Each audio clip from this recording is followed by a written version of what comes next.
ഇന്ന് വന്നിരിക്കുന്നത് water heater set ചെയ്യാനായിട്ടാ. Marking ഒക്കെ കഴിഞ്ഞ് ഡ്രില്ല് ചെയ്ത് പ്ലഗ് അടിച്ച് സ്ക്രൂ ചെയ്തു കേട്ടാ.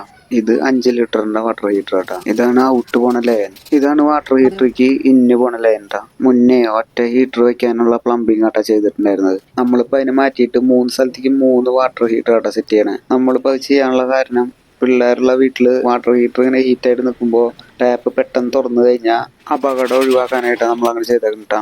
ഈ ലൈൻ വാട്ടർ ഹീറ്റർക്ക് ഇന്ന് കൊടുക്കണ്ടാട്ടാ. 2 എണ്ണത്തേക്കുള്ള ഹീറ്ററിക്കുള്ള പവർ ബാത്റൂമിന്റെ ഉള്ളിൽ തന്നെ കൊടുത്തുട്ടാ. ഇതിപ്പോ 2 ബാത്റൂമും ഇങ്ങനെ അടുപ്പിച്ച് കിട്ടിയ കാരണമാണ് നമ്മൾ രണ്ടും ഒരു സൈഡിൽ തന്നെ വെക്കുന്നേട്ടാ. അപ്പൊ 2 എണ്ണത്തിന്റെ ലൈനും കാര്യങ്ങളൊക്കെ അടിച്ച് ചെക്ക് ചെയ്ത് നോക്കിയിട്ടാ. ഒരു കുഴപ്പമില്ല, നല്ല ഹീറ്റായിട്ട് വർക്ക് ചെയ്യുന്നുണ്ട്.